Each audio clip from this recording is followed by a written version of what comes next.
Assalamualaikum warahmatullahi wabarakatuh. Apa kabar mahasiswa semua? Semoga kalian semua selalu berada dalam keadaan sehat walafiat dan selalu dalam lindungan Allah Subhanahu wa taala. Alhamdulillah, hari ini kita akan ketemu lagi untuk belajar tentang praktikum keperawatan kesehatan reproduksi, di mana pada hari ini saya akan mendemonstrasikan cara pemasangan alat kontrasepsi dalam rahim atau kita kenal dengan nama ADR, atau bisa juga disebut dengan IUD atau intrauterine device. Nah, seperti kalian ketahui bahwa ini adalah salah satu praktikum yang harus kalian pelajari pada modul keperawatan kesehatan reproduksi kali ini. Nah, seperti kalian lihat bahwa secara pengertian IUD itu adalah suatu alat kontrasepsi yang dipasangkan di dalam rahim yang terbuat dari plastik dan juga nanti terdapat senyawa misalnya tembaga di dalam plastik tersebut yang tujuannya untuk menghambat terjadinya persalinan. Nah, untuk indikasi dan kontraindikasi, biasanya IUD itu direkomendasikan untuk wanita yang berusia lebih dari 35 tahun, kemudian wanita yang mempunyai pasangan hidup yang tetap dan tidak mempunyai resiko terhadap penularan penyakit infeksi menular seksual, dan wanita yang tidak mempunyai riwayat dari adanya pelvic inflammatory disease atau PID atau radang panggul, dan wanita yang sudah memiliki beberapa orang anak, tidak mempunyai pilihan sterilisasi permanen. Kemudian untuk wanita dengan misalnya penyakit diabetes mellitus, itu sangat terbaik karena tidak ada hormonal dalam alat kontrasepsi ini. Kemudian alat kontrasepsi ini dapat digunakan pada wanita yang menyusui dan efek kontrasepsinya hanya sedikit saja, seperti itu ya, tidak mempunyai efek yang sangat banyak ya seperti pada kontrasepsi hormonal yang lain, dan juga tidak mengganggu metabolisme tubuh dan dapat digunakan pada wanita yang memang mendapatkan kontraindikasi penggunaan kontrasepsi hormonal. Sedangkan kontraindikasi yang terutama bila perempuan tersebut menderita radang panggul, jadi itu menjadi kontraindikasi absolut ya. Kemudian bila diketahui adanya kanker serviks atau masalah di uterus, atau diketahui wanita tersebut sudah dalam keadaan hamil, atau juga ibu yang nulipara atau yang akan bersalin yang mempunyai resiko terhadap terjadinya pelvic atau pelvic PID atau pelvic inflammatory disease. Nah, kemudian untuk indikasi dan kontraindikasi telah saya sampaikan. Ada beberapa jenis daripada IUD yang kebetulan mungkin di sini nanti pada saat saya sampaikan alat dan bahan, saya akan menunjukkan alat yang berupa IUD yang tersedia di lab kita. Nah, kemudian selanjutnya untuk kontraindikasi dan sudah saya sampaikan. Kemudian masuk ke waktu pemasangan. Nah, waktu pemasangan di sini bisa yang pertama dipasang pada setiap saat ya. Setiap saat bisa dilakukan tanpa adanya kontraindikasi seperti yang sudah disebutkan tadi. Yang kedua, bisa dipasang pada saat menstruasi. Pada saat menstruasi itu juga bisa dipasang. Kenapa? Karena mempunyai keuntungan. Yang pertama, insersi akan lebih mudah, atau waktu kita memasukkan atau memasangkan AKDR tersebut lebih mudah karena saluran serviks itu terbasahi atau terlubrikasi dengan darah dari menstruasi. Kemudian pada saat tersebut pasien jelas tidak dalam keadaan hamil karena sedang proses menstruasi. Kelemahannya adalah bahwa kanal cervicalis yang tadi sudah terbuka dan dialiri dengan darah menstruasi, pada saat kita lakukan pemasangan kita sudah menjadikan media tersebut sebagai media pertumbuhan bakteri, sehingga bisa terjadi infeksi dan tingkat eksplosi atau tingkat pengeluaran atau terlepasnya tempat insersi dari AKDR itu bisa lebih tinggi karena memang saat itu sedang terjadi pelepasan daripada menstruasi. Nah, kemudian di antara siklus menstruasi bisa juga dipasang ya.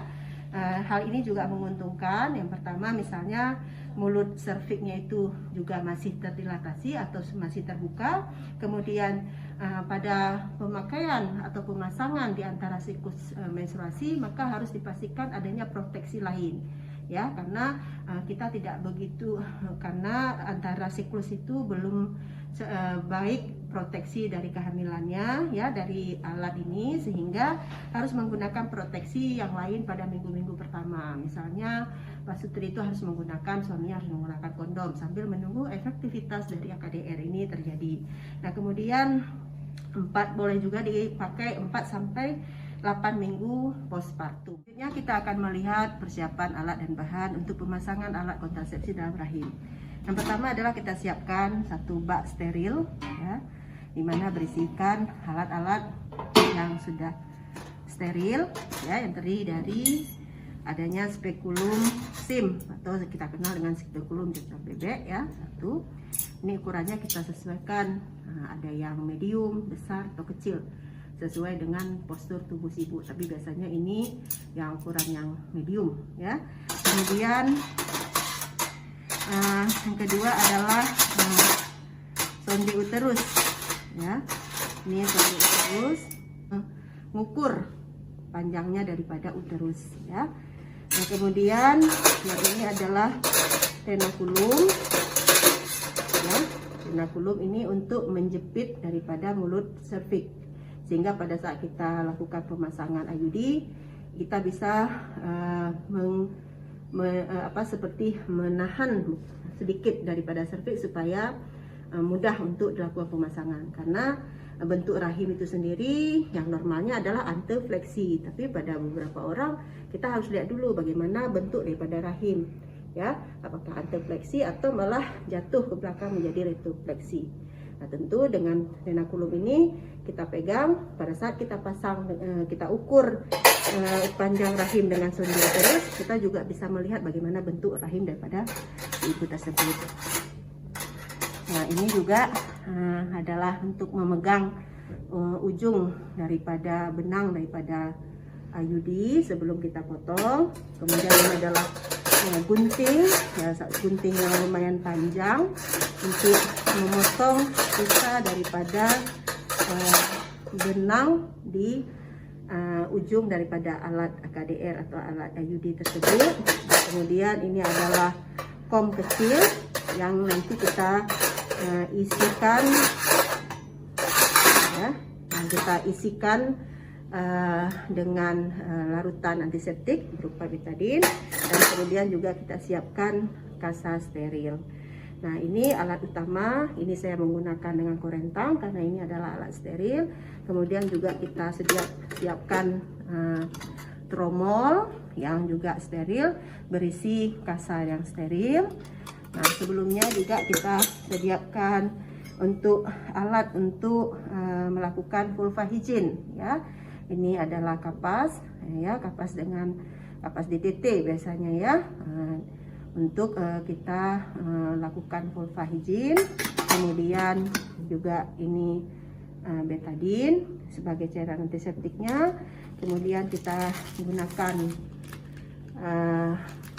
handscoon yang steril ya, dan juga kita siapkan alat AKDR-nya. Kebetulan yang ada di lab kita adalah seri TCU 380A0A.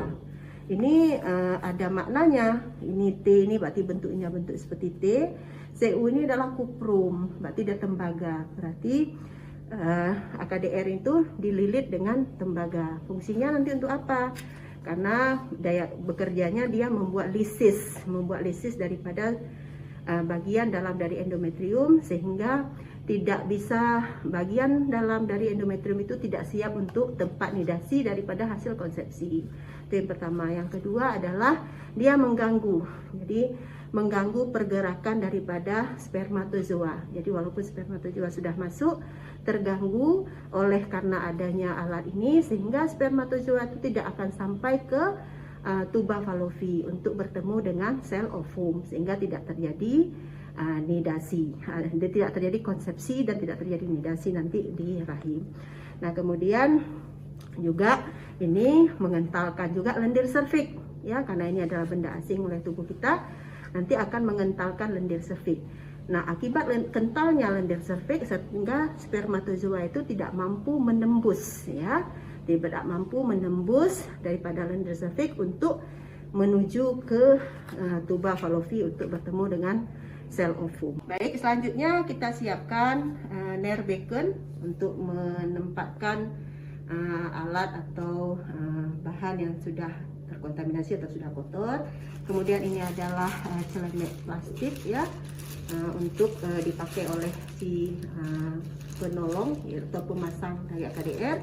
Kemudian ini adalah lapisan atau perlak untuk mengalasi bagian bawah daripada si pasien nanti ya, bokongnya. Kemudian ini adalah untuk menutup bagian dari perut si ibu. Nah, kebetulan di sini kita menggunakan alat di lab kita adalah manekin bentuk daripada cervix ya.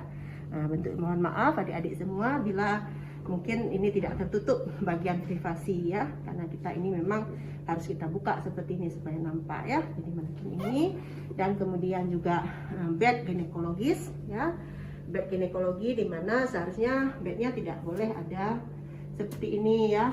Dia harus bed ginekologi yang ada tempat kakinya untuk diberdirikan sehingga posisi si ibu dalam posisi litotomi. Kemudian untuk mencuci tangan ya, mencuci tangan si penolong, dan juga lampu ya, lampu untuk kita gunakan pada saat kita memulai memasangkan IUD. Selanjutnya kita setelah melihat persiapan alat dan bahan pada pemasangan alat kontrasepsi dalam rahim, kita lanjutkan dengan persiapan sebelum pemasangan. Sebelum pemasangan AKDR ini, terlebih dahulu pasien, di sini terutama adalah seorang ibu ya, yang sudah datang dengan suaminya, itu sebelumnya harus diberikan konseling terhadap keuntungan dan kerugian dari pemasangan dari AKDR ini, dan bagaimana AKDR ini tepat dipilih untuk ibu itu sebagai metode kontrasepsinya. Kemudian si perawat harus mengkaji riwayat lengkap dari si ibu ya, baik dari persalinannya, kehamilan yang terdahulu ya, kemudian alat kontrasepsi yang dipakai sebelumnya bila ada, kemudian mengkaji apakah metode kontrasepsi AKDR ini cocok bagi si pasien tersebut atau tidak, dengan mengkaji indikasi dan kontraindikasi yang sudah disebutkan tadi. Kemudian juga menanyakan apakah si ibu sudah ada menderita penyakit jantung, penyakit gangguan metabolik ya. Kemudian bagaimana riwayat menstruasi si ibu ya, apakah ada masalah dengan discharge vagina yang tidak yang abnormal. Kemudian bagaimana dengan pasangannya, apakah ibu mempunyai pasangan tetap, apakah ibu terbebas dari resiko infeksi menular seksual. Kemudian riwayat ada tidaknya penyakit menular, dan kemudian kita lakukan pemeriksaan pelvik. Ya, pemeriksaan pelvik di sini dilihat mungkin dari ada keadaan vulva dan vaginanya ya. Kemudian juga diperhatikan nanti apakah ada tanda nyeri pada saat kita palpasi di daerah uterus ya, untuk mengkaji apakah ada atau tidak tanda-tanda dari PID atau pelvic inflammatory disease.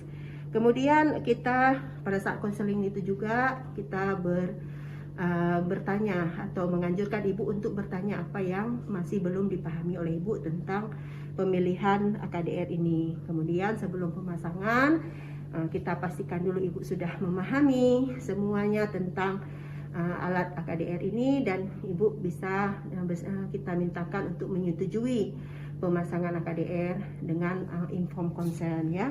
Kemudian kita jelaskan terhadap bagaimana prosedurnya ya. Nah, kemudian sedikit saya ulangi kembali bahwa beberapa mekanisme kerja dari IUD itu seperti sudah disebutkan tadi ya, membuat kontraksi ya, mengganggu aktivitas daripada spermatozoa untuk masuk, kemudian membuat lisis daripada lapisan dalam daripada rahim atau endometrium sehingga tidak siap menjadi tempat untuk nidasi, dan juga membuat lender cervix menjadi lebih kental sehingga susah untuk dilewati oleh spermatozoa untuk bisa menjumpai ovum di tuba fallopi.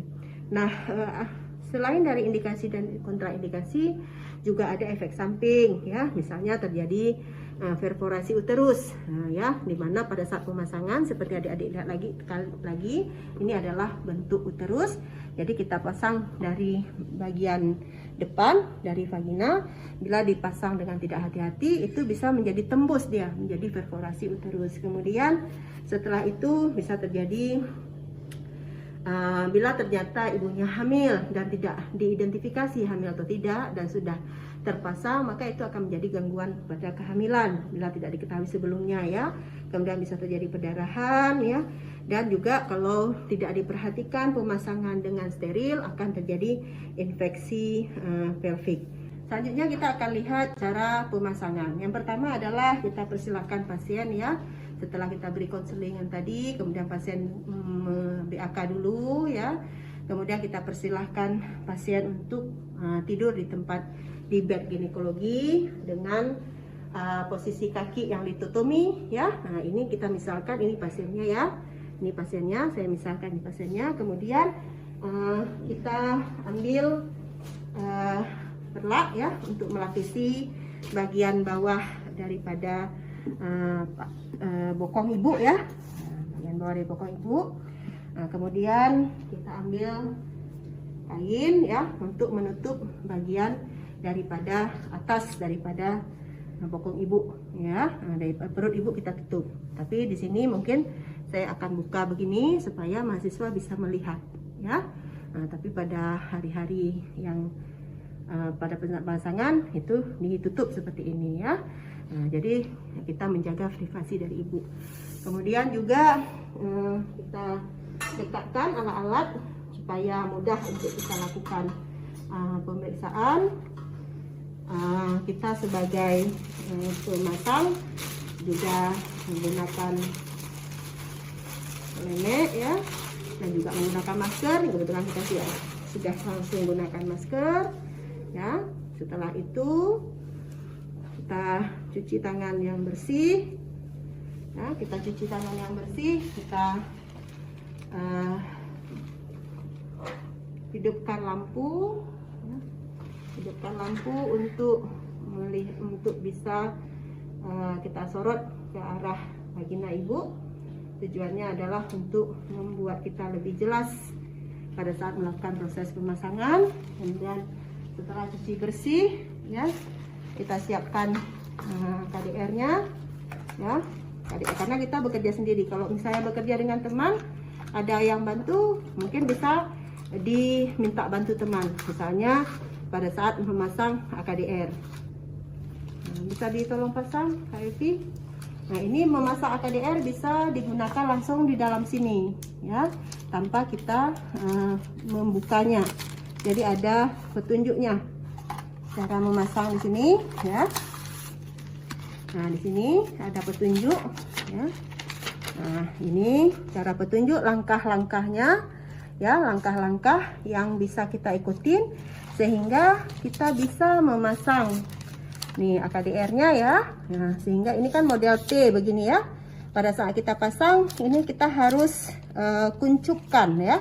Kuncupkan nanti sehingga mudah kita pasang. Nah, untuk menguncupkannya itu kita bisa lihat langkah kerja seperti ini, langkah 1, langkah 2 sampai seterusnya sehingga alatnya selesai, ya. Setelah selesai baru kita masukkan ke bak steril untuk kita pasang. Mungkin bisa dibantu oleh Kak Eki nanti, ya. Nah, selanjutnya kita juga siapkan handscoon steril, ya. Kita siapkan handscoon steril. Nah, ini karena steril, kita harus memperhatikan teknik sterilitas, ya. Nah, ya, ini kita lihat kanan dan kiri, ya, kanan dan kiri. Nah, ya. Kemudian ini tangan kita yang sudah bersih tadi, kita ambil tangan kanan dari bagian dalam, ya. Kita masukkan tangan kita.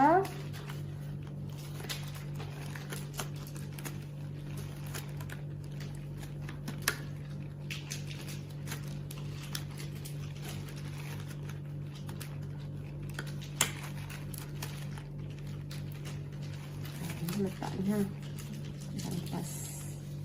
Ya, ini bentuknya seperti ini ya. Ya, kita ulangi. Jadi dari bagian dalam kita masukkan ya. Kemudian untuk yang sebelah kiri ambil dari luar, karena tangan kita sudah steril kan, sudah bersih, sarung tangannya steril. Nah, ini bisa kita pegang karena memang ini steril dan ini juga steril. Setelah itu ya, nah, kemudian kita sudah beritahu pada ibu ya, kita sudah siapkan ibu tadi. Nah, kita siapkan. Kemudian kalau kita bekerja sendiri, karena ini sudah steril, mbak ini sudah steril, kita bisa mengambil ya. Tapi kalau misalnya kita bekerja dengan asisten, nah asisten bisa mengambil dengan korentang. Coba asisten ambil dengan korentang, ambil spekulum sim.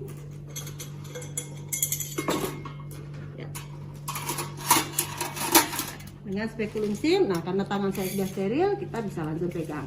Nah, ini spekulum sim atau kita kenal dengan nama spekulum cocor bebek ya. Nah, jadi sebelum kita masukkan ke ibu ya, ke vaginanya ya, sebelumnya kita lakukan terlebih dahulu. Tolong buka ini bentar. Nah, jadi kita lakukan vulva hygiene, kita dekatkan. Kita dekatkan nerbekel dengan 7 langkah. Kita lakukan vulva hygiene ya. Boleh taruh di situ aja. Kalau udah selesai boleh. Ya. Kalau udah selesai, udah ini ya. Jadi dengan 7 langkah ya, bagian dari belakang bagian kanan ke bagian paha ya, bagian paha sebelah sini. Kemudian ya, labia mayora hingga labia minora ya, ikutin 7 langkah. Kemudian bagian atas ya, bagian bawah, dan yang terakhir adalah dengan sapan yang terakhir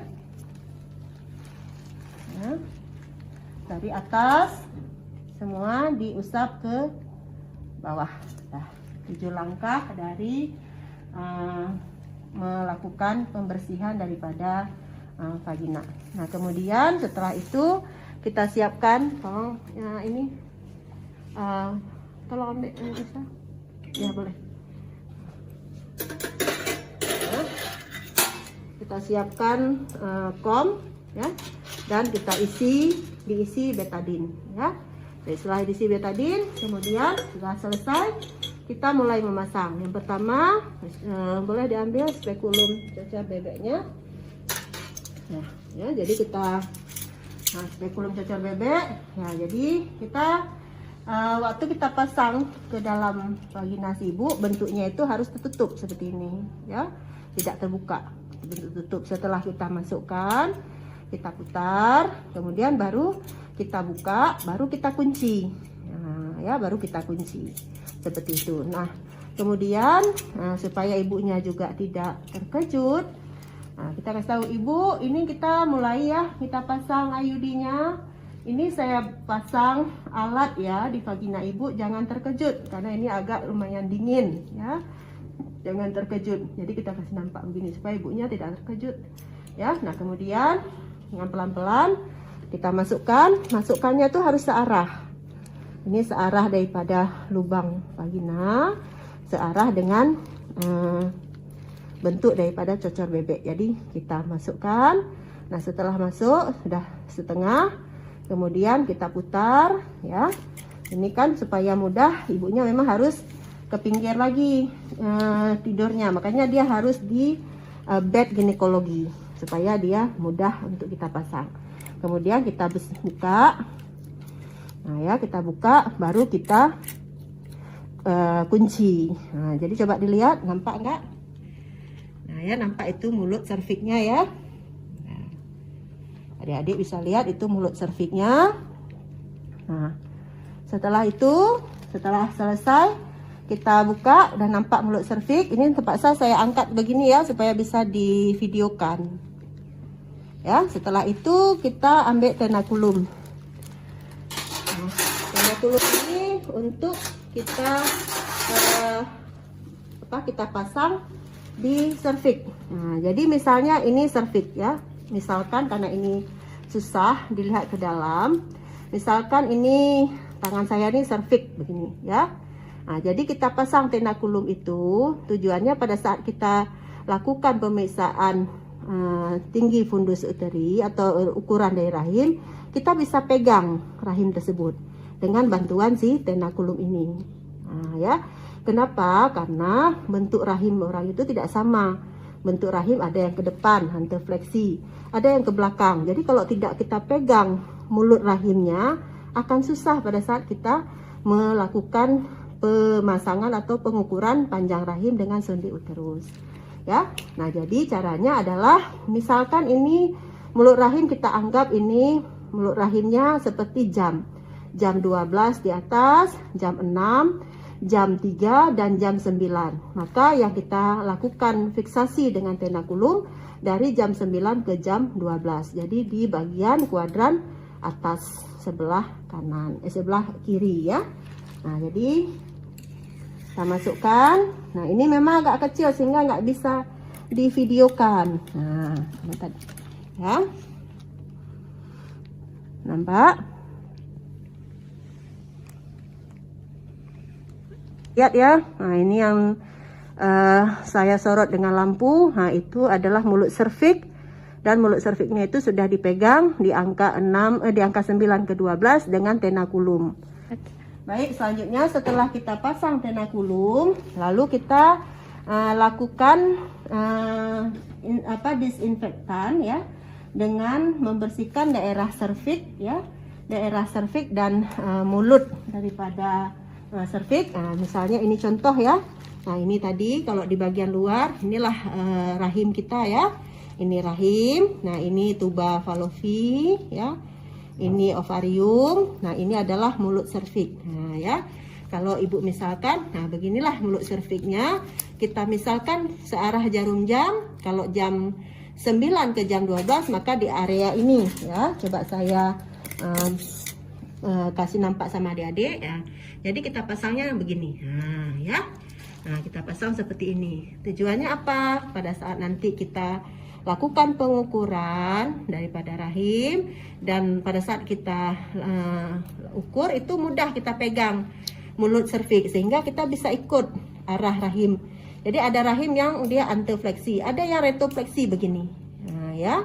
Ada yang antefleksi, yang normalnya antefleksi agak kayak gini ya. Jadi dengan memegang mulut rahim kita bisa merasakan bagaimana arah daripada si rahim pada saat kita mengukur ya.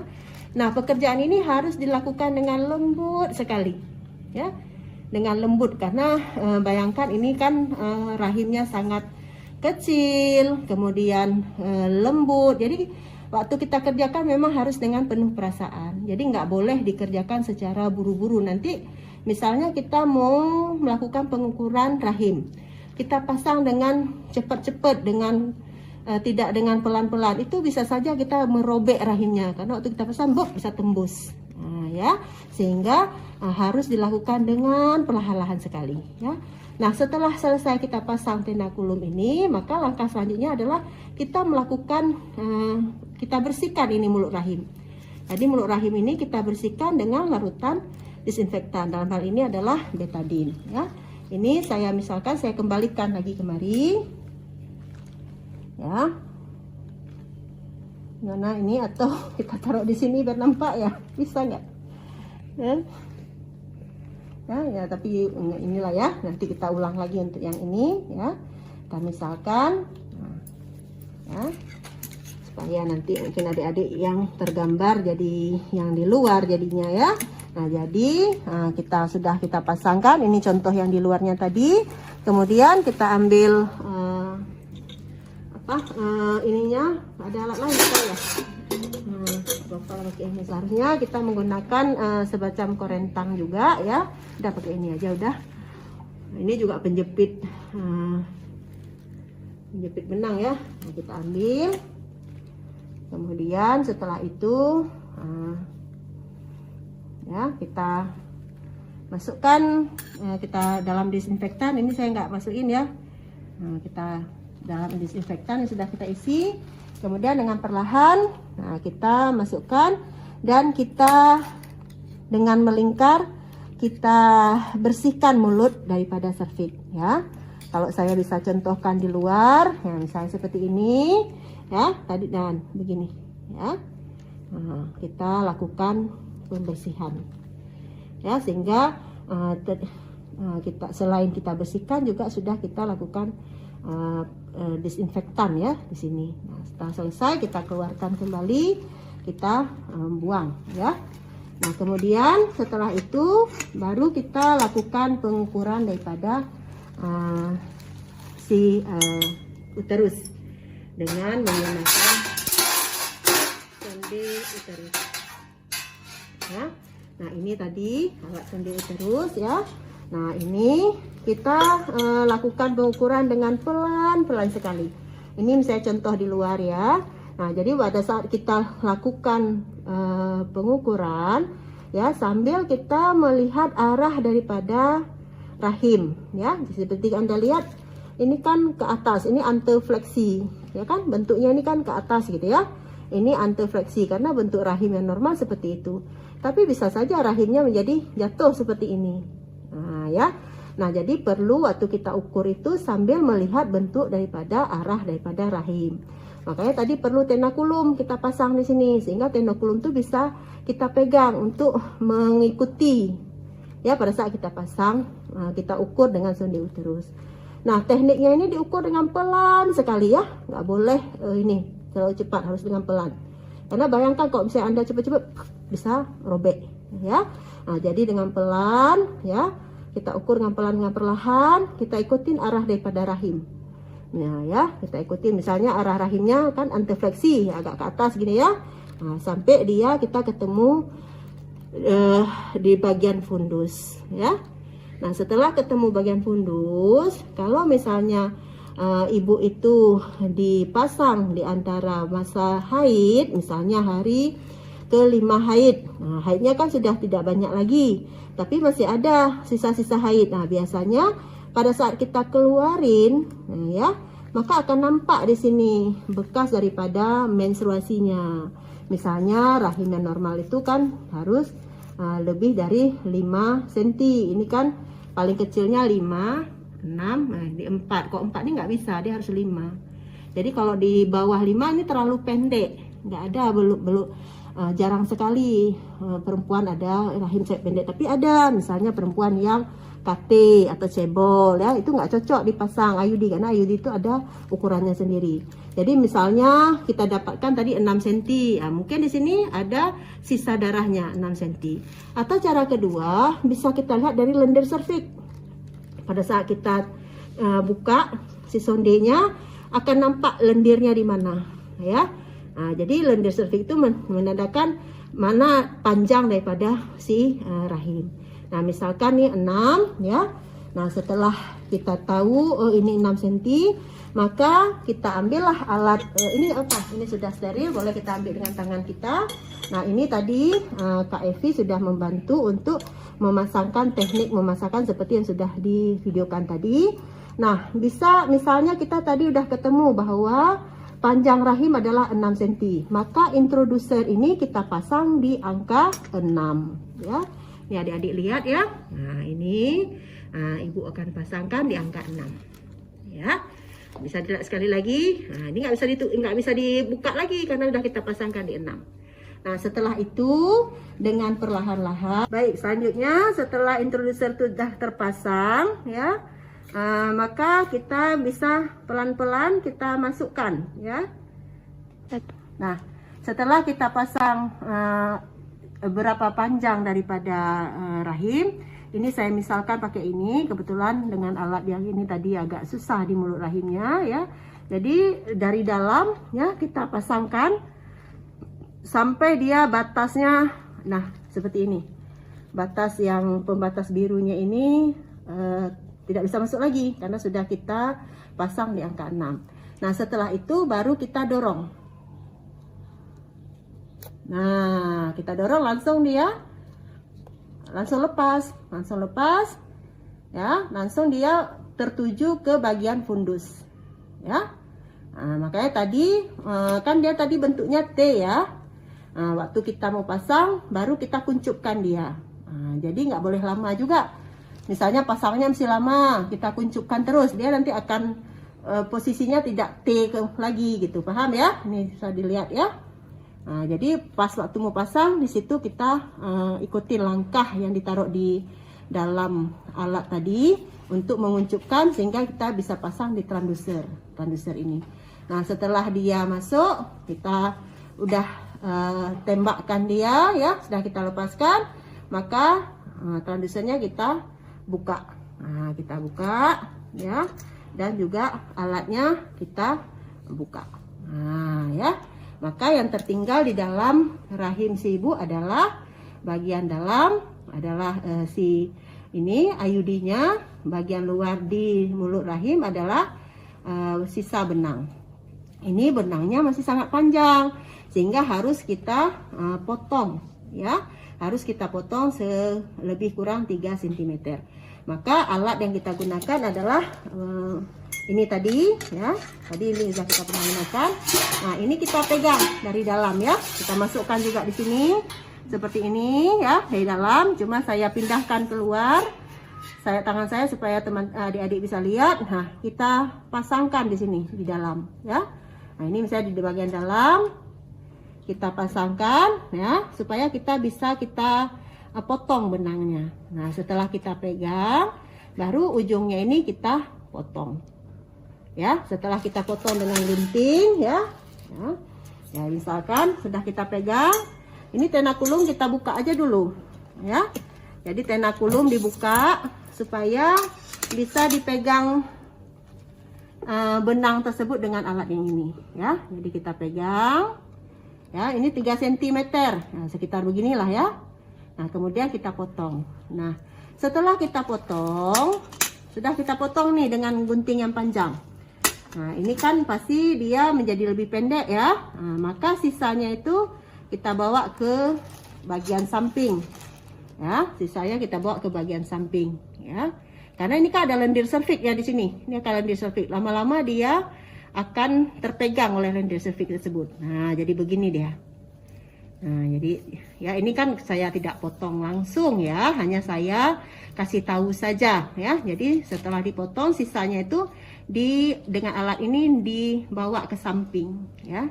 Dibawa dia ke samping sehingga dia nanti terpegang oleh lendir cervix. Nah, ya. Nah, kemudian setelah itu baru ambil lagi ini tadi ya. Boleh dilakukan sekali lagi dengan kapas ya. Ya, boleh tidak perlu lagi dengan betadin ya. Nah, boleh dibeginikan aja, karena kalau kita buat betadin lagi nanti kita sudah mengorek kembali dia, padahal tadi kan dia sudah kita tempatkan ke agak samping kemari ya. Nah, jadi kita tempatkan ke agak samping begini dengan bantuan ini alat. Karena tangan kita kan nggak mungkin masuk, kita semua pakai alat ya. Nah, selesai setelah itu ya, sisa benang kita kasih nampak ibunya. Nah, ini bu, benangnya sudah terpotong. Nah ya, setelah selesai, ini nanti dia posisinya seperti ini di dalam ya. Nah, setelah selesai semua, baru kita buka kembali daripada spekulum ini. Caranya adalah kita buka dulu ininya, pengaitnya. Nah, setelah pengait ini terbuka, kita luruskan kembali spekulum. Nah, setelah kita luruskan kembali spekulum, kemudian kita keluarkan ya. Nah, kita keluarkan alatnya semua, kita bersihkan kembali vulva si ibu ya. Nah, biasa kita bersihkan kembali vulvanya ya. Kemudian kita membuka handscoon yang sudah kita pakai ya. Kemudian kita bereskan alat-alat ya. Kita bereskan alat-alat. Kita kita bereskan kembali alat-alatnya ya.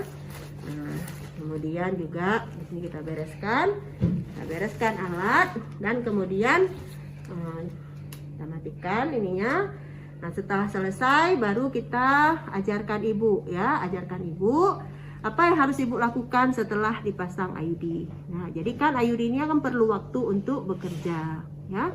Jadi sambil menunggu sehari 2 hari kerja daripada IUD, ibunya juga harus dikasih proteksi yang lain. Jadi jangan misalnya hari ini pasang IUD, nanti malam sudah berhubungan intim dengan suaminya, itu belum ada efek kontrasepsinya. Jadi ibunya diajarin, ibu ini selama 3 hari ya, ibu gunakan dulu kondom. Nah, sambil menunggu reaksi kontrasepsi dari kuprum ini tadi. Ini kan adik-adik lihat ya, yang kecil ini yang melingkar ini kuprum atau tembaga ya. Tembaga inilah yang akan di batang plastik ini kan dililit oleh tembaga. Jadi dia membuat lisis ya, lapisan endometrium, mengentalkan lendir serviks, dan dia menghambat spermatozoa untuk muncul dan pergi ke tuba fallopi untuk berjumpa dengan ovum. Nah, kemudian ibunya juga bisa diajarkan untuk memeriksa sendiri letak daripada IUD. Jadi kalau IUD-nya seperti ini ya, misalnya tadi kan sudah kita gunting benang, kemudian benangnya itu sudah kita kaitkan di bagian samping ya. Ibu itu bisa dia periksa sendiri. Caranya adalah ibunya jongkok ya. Setelah jongkok dia pasangkan, dia masukkan tangannya ya. Nah, tangannya dia masukkan, tangan yang paling panjang kita ini tangan jari tengah kita, masukkan lewat lubang vagina sampai menyentuh serviks. Nah, kemudian raba ada benang atau enggak. Nah, nanti waktu kita raba ini kan lama-kelamaan ini menebal. Jadi ini kan menjadi tempat benang ini menebal ditutupi oleh lendir serviks. Ya, jadi kita bisa raba. Oh ya, ada menebal di sini. Berarti masih ada benangnya ya. Benangnya ada, berarti si rahimnya masih si AKDR-nya masih berada dalam rahim.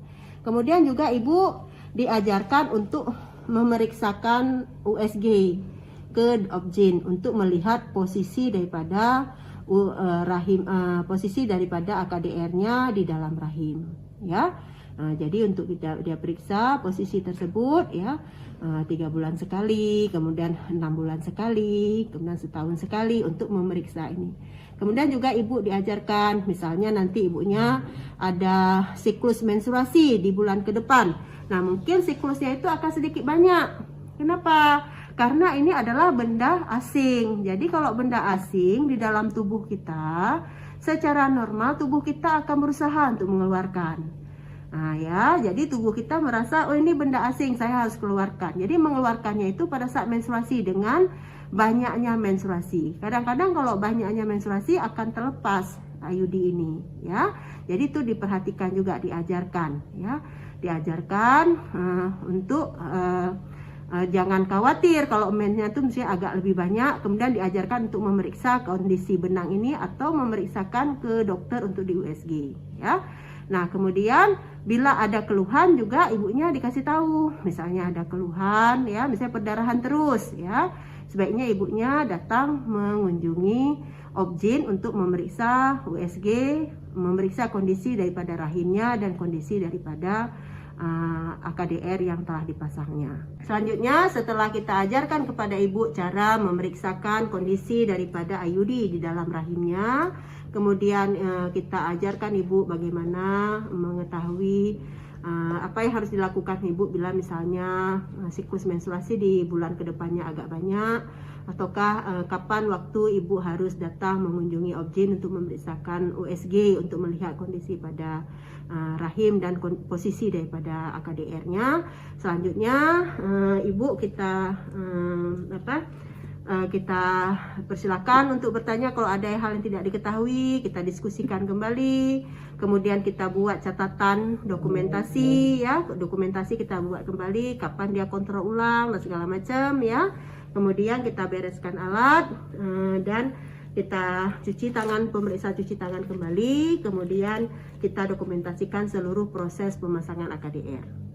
Baik adik-adik, demikianlah proses dari praktikum pemasangan alat kontrasepsi dalam rahim atau intrauterine device atau IUD. Semoga apa yang sudah kami lakukan, yang saya presentasikan, bermanfaat pada adik-adik semua dan insya Allah berguna juga bagi adik-adik ke depannya. Saya akhiri dengan billahi taufiq wal hidayah. Assalamualaikum warahmatullahi wabarakatuh.